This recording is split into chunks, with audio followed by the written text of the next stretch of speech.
Welcome to the CMA inter group 2 preparation. पूरी की पूरी प्रिपरेशन बेटा फ्री ऑफ कॉस्ट हो रही है दिसंबर 2026 के लिए। तो आप अभी से अपनी प्रिपरेशन स्टार्ट कर लें, चैनल को सब्सक्राइब कर लीजिए ताकि बेटा आप इन लेक्चर्स का बेनिफिट प्रॉपर उठा पाएँ।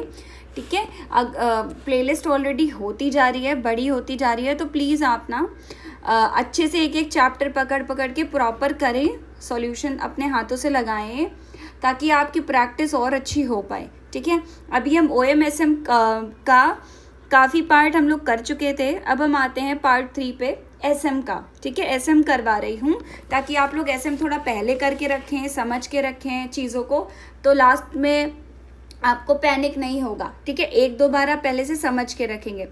चलिए, क्या है स्ट्रेटजी फ्रेमवर्क। स्ट्रेटजी फ्रेमवर्क आपका नेक्स्ट टॉपिक है जिसमें क्वेश्चन नंबर 10। ये PDF बेटा मैंने व्हाट्सएप ग्रुप में डाल दी है, तो आप प्लीज़ व्हाट्सएप कम्युनिटी ज्वाइन कर लीजिए। जिन्होंने ज्वाइन नहीं किया है, मैं यहाँ पे देखो बता दे रही हूँ कि व्हाट्सएप कम्युनिटी का लिंक यहाँ पे पड़ा हुआ है बेटा।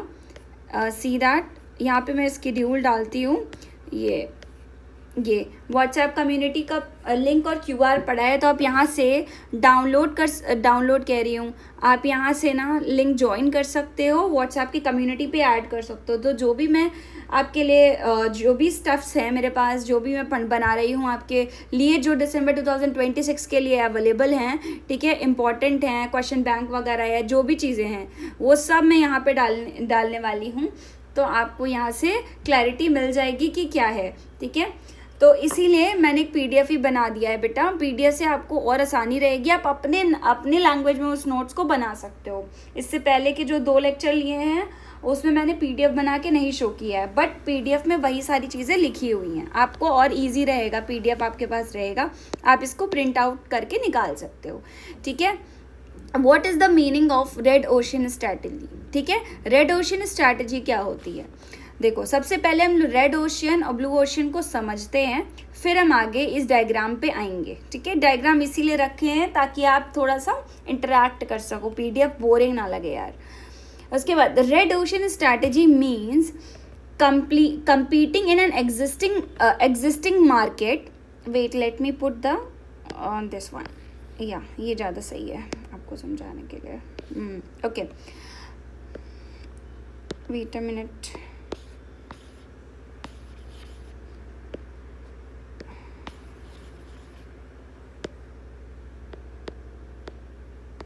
हाँ, ओके, चलो। competing an existing market where many competitors already present। बहुत ज़्यादा हैवी सा लग रहा है इसमें। हाँ, ओके, तो ये मैंने ऑलरेडी हाईलाइट कर दिया। इसका मतलब क्या हो गया कि where many competitors are already present. इसका मतलब ये हुआ कि कंपनी किसी ऐसे मार्केट में बिजनेस कर रही हो जो पहले से बना हुआ है, ठीक है, ऑलरेडी क्रिएटेड हो। तो यहाँ पे आप लिख सकते हो कि ऑलरेडी क्रिएटेड मार्केट।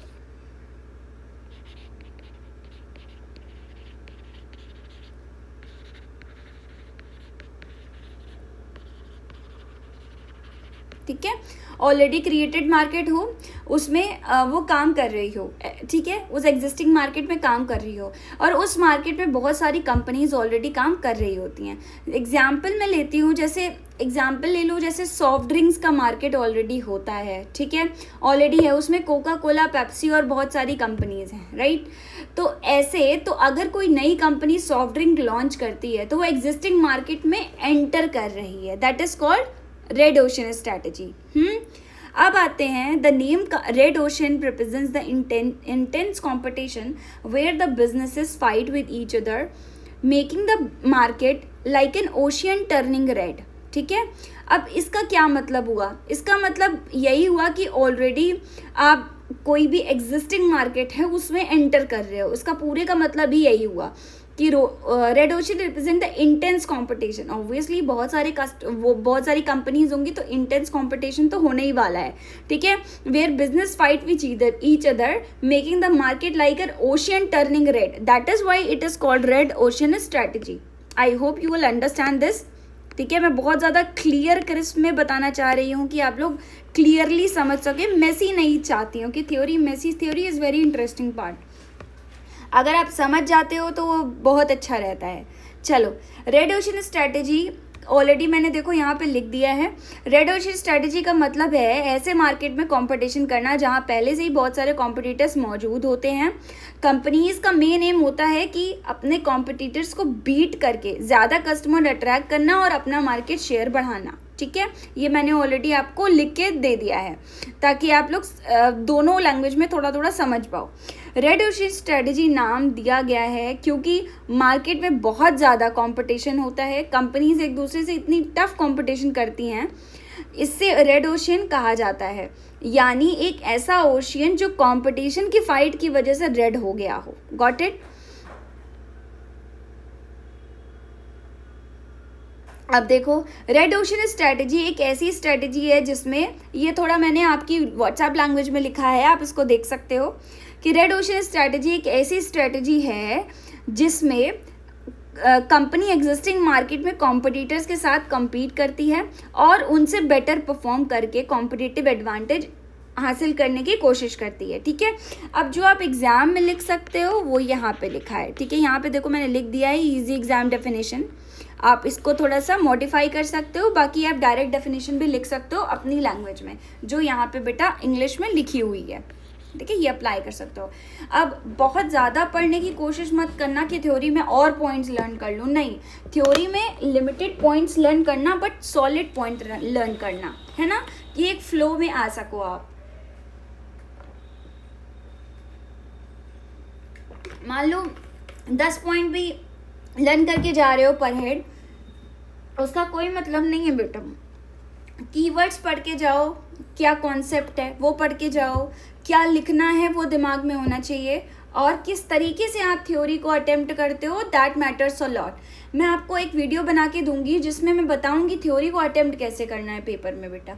ठीक है, तो वो बहुत इंपॉर्टेंट पार्ट होगा, प्लीज़ उसको वॉच करिएगा। अब देखिए, ये एग्जाम ओरिएंटेड कैसे लिख, it focuses on the existing market, there is an high competition amongst the company. Okay, the main aim is to beat the competitors. Companies compete on price, quality, marketing and customer service. Growth is achieved by capturing the competitors customers. Profit margin are often lower because of intense competition. तो keywords मैंने highlight कर दिए हैं, ये देखो ये highlighted keywords हैं, बस इनको ही याद रखिएगा कि कैसे करना है, बस ये आपका काम हो गया आसान। जैसे देखो मुझे तो अभी याद हो गया है कैसे एग्जिस्टिंग मार्केट में होना चाहिए। ठीक है, रेड ओशन स्ट्रैटेजी का मतलब एग्जिस्टिंग मार्केट में हम एंटर कर रहे हैं भाई। जब हम एग्जिस्टिंग मार्केट में मान लो एंटर किए तो हमारे पास से बहुत सारे कॉम्पिटिटर्स आएंगे, हमने हाई कंपटीशन लिख दिया। उसके बाद हमें कॉम्पीट करने के लिए कॉम्पिटिटर्स को बीट करना होगा, हमने वो भी लिख दिया। उसके बाद कौन कौन से एस्पेक्ट्स होंगे, price, quality, marketing, customer service, ये भी हो गया। उसके बाद growth is achieved by capturing the competitors customers. Growth तब अचीव होगी जब कॉम्पिटिटर्स के कस्टमर हमारे पास आएंगे। ठीक है, तो ये आप अपनी लैंग्वेज में भी लिख सकते हो, और ये बहुत शॉर्ट और ईजी लैंग्वेज दी हुई है मैंने। Profit margin are often lower because of intense competition. Profit margin बहुत लोअर होता है क्योंकि इंटेंस कॉम्पिटिशन होता है। ये देखो मैंने आपको ये एग्जाम्पल तो ऑलरेडी बता दिया है, कोको कोला, पेप्सी, चिके वाला, advertising discount, better taste and brand image. This is the red ocean strategy because they are competing in the same existing environment. अब देखो मैंने ये शॉर्टकट भी लिख दिया है, इससे आपको और आसानी होगी बेटा। क्या है, red ocean strategy is equals to existing market plus high competition plus beat competitors. इतना भी याद रखोगे तब भी आप आंसर लिख लोगे। ठीक है, चलो आई होप ये चीज़ आपको मैंने इजी करके बताई है और आपको समझ में आई होगी बेटा। ठीक है, थोड़ा अपना भी दिमाग लगाना, जैसे तुमने पढ़ लिया उसके बाद लिखने की कोशिश किया करो। ठीक है, जैसे थ्योरी जिस दिन पढ़ रहे हो उस दिन अपने आप लिखने की कोशिश किया, फिर देखा करो कि पॉइंट्स कितने मैं लिख पा रहा हूँ या पा रही हूँ, उससे पता चलेगा तुम रियलिटी में कितना कर पा रहे हो। तुमने सोचा उतना है, दैट इज़ ओके, बट तुम रियलिटी में क्या एग्जाम पॉइंट ऑफ व्यू से कर पा रहे हो कि नहीं। Quick words to remember for exams मैंने भी दिए हैं, ये देखो, existing market, high competition, beat the competitor, price competition and gain market share, lower profit margin. ठीक है, अब आ जाओ क्वेश्चन नंबर 10 पे, what is the meaning of blue ocean strategy. ये चीज़ तो तुम्हें रेड ओशन स्ट्रैटेजी पूरी समझ में आ गई होगी। अब हम आते हैं ब्लू ओशन स्ट्रैटेजी में, ठीक है।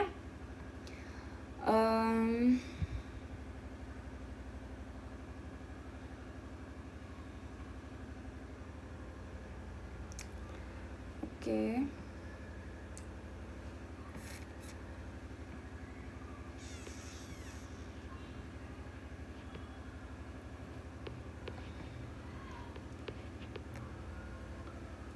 एक काम और भी कर सकते हो बेटा, अगर जैसे ये जो पॉइंट्स तुमने पढ़े हैं ना, इनके सामने एग्जाम्पल भी लिख सकते हो, जैसे मैं तुम्हें बताए दे रही हूँ।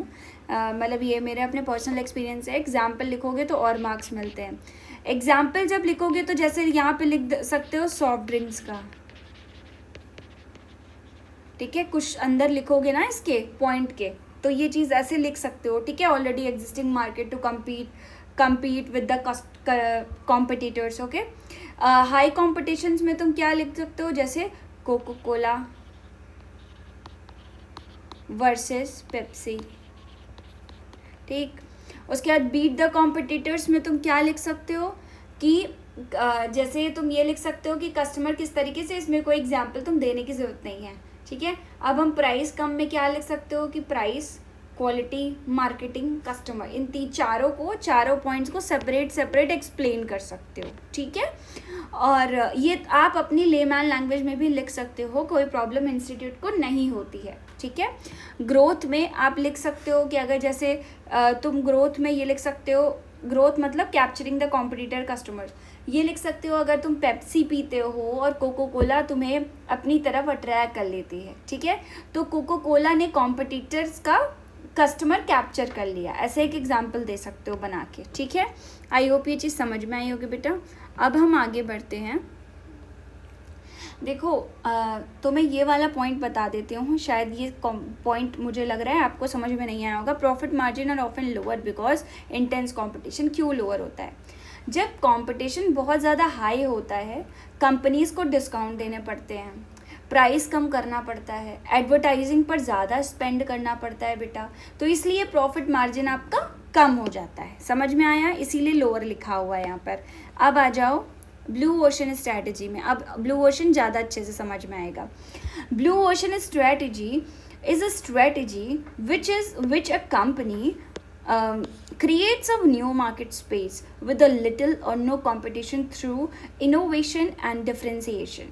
ब्लू ओशन स्ट्रैटेजी का मतलब है कि एक नया मार्केट क्रिएट करना जहाँ कंपटीशन बहुत कम या बिल्कुल ना हो, राइट। कंपनी दूसरे कॉम्पिटिटर्स से लड़ने की जगह इनोवेशन और यूनिक प्रोडक्ट सर्विसेज के थ्रू न्यू कस्टमर्स और न्यू डिमांड क्रिएट करती है, ठीक है। अब देखिए, इस स्ट्रेटजी का फोकस कॉम्पिटिशन्स को बीट करना नहीं है, बल्कि कॉम्पिटिशन को इररिलेवेंट, ज़रूरी ना पड़े कॉम्पीट करना, ये बनाना है, ओके, ठीक है। आपको समझ में आ गया होगा कि उनको कंपटीशन में अपना एनर्जी वेस्ट ना करनी पड़े, उनको यूनिक और इनोवेशन कुछ करना पड़े, ठीक है, ताकि वो अपना एक नया कस्टमर का बेस बना पाए। ब्लू ओशियन नाम इसलिए दिया गया है क्योंकि ये शांत और ओपन ओशियन को रिप्रेजेंट करता है, जहाँ कंपटीशन नहीं होता है और ग्रोथ के नई अपॉर्चुनिटीज़ मिलती हैं, ठीक है। अब देखो, इंग्लिश में जब वहाँ पे तुम लिखोगे, ये तो तुम्हारे समझाने के लिए हो गया, इंग्लिश में तुम डेफिनेशन में कितना पार्ट लिखोगे ये लिखोगे बस, ठीक है। एग्जाम में बस ये पार्ट लिखोगे कि blue ocean strategy is a strategy which a company creates a new market space with the little और no competition through innovation and differentiation.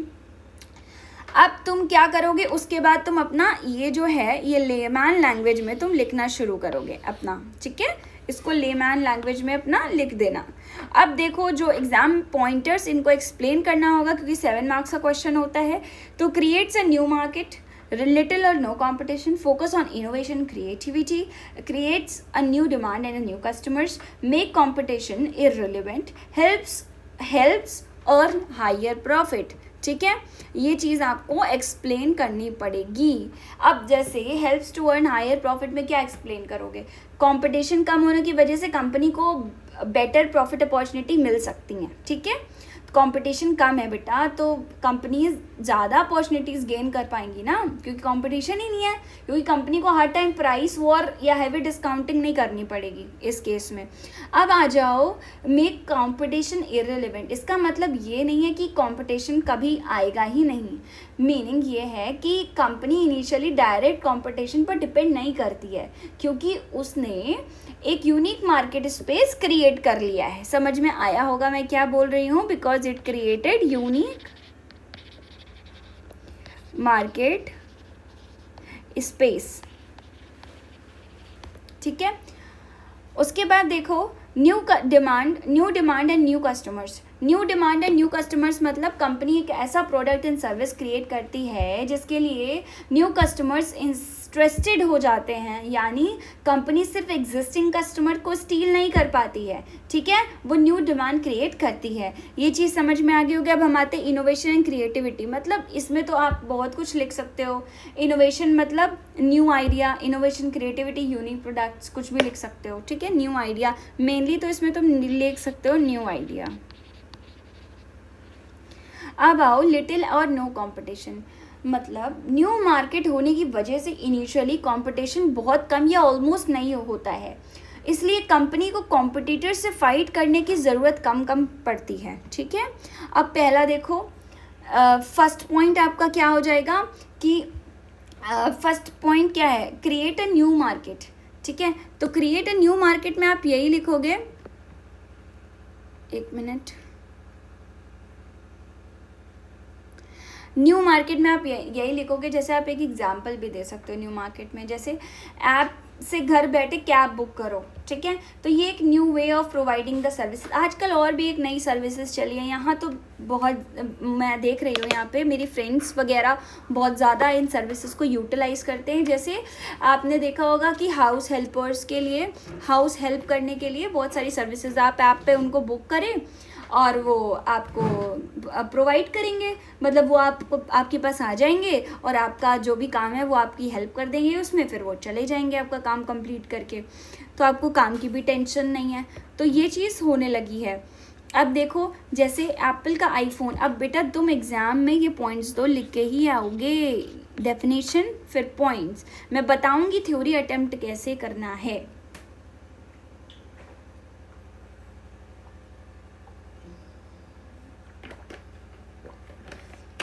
अभी एक लेक्चर बनाती हूँ, उसमें मैं पूरा एक्सप्लेन करूँगी कि कैसे तुम्हें थ्योरी को एग्जाम में अटेम्प्ट करना पड़ेगा। देखो example, Apple iPhone launched the first modern smartphone with touch screen and Apple store creating a new market. Uber introduced app-based cab booking, creating a new way of traveling. Netflix ने क्या किया? Change the entertainment by introducing online streaming, like instead of DVD and rentals. पहले DVDs वगैरह चलती थी, मैंने तो use किए हैं, आप लोगों ने करी होंगे तो प्लीज़ थम्स अप। सब नहीं करी होंगे मुझे लगता है, DVD का टाइम तो सबने देखा होगा। These are the example of blue ocean strategies because they created new market instead of competing in the old way. अब देखो blue ocean, ये बेटा आप एग्जाम्पल एग्जाम में लिख सकते हो।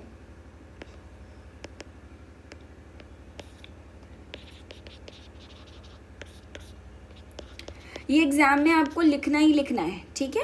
उसके बाद blue ocean strategy is equals to new market innovation plus no competition.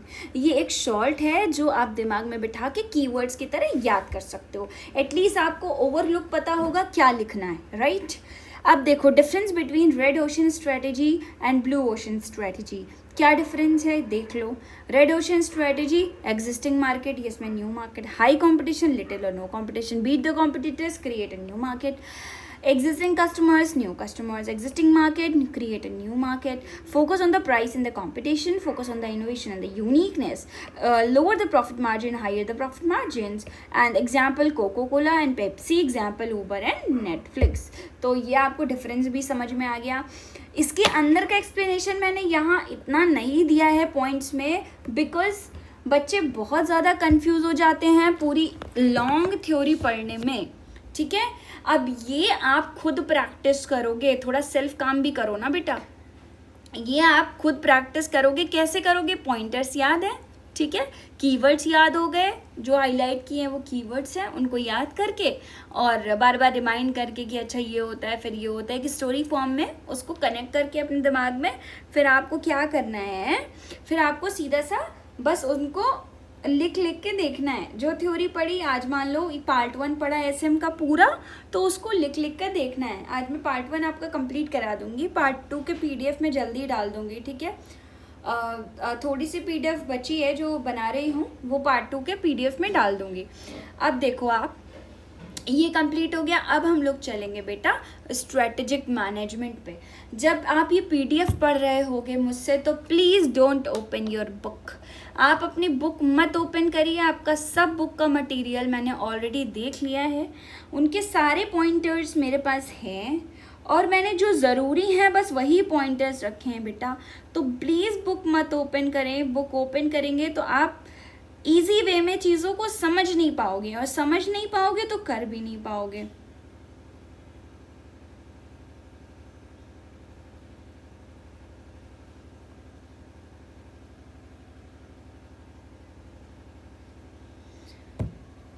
ठीक है, चलो आई होप ये लेक्चर समझ में आया होगा, वैल्यूएबल होगा। प्लीज़ अगर समझ में आए पूरा तो प्लीज़ थम्स अप करें, मुझे पता चले कि कौन कौन पढ़ रहा है, ठीक है। Okay, see you in the next lecture. Thanks a lot.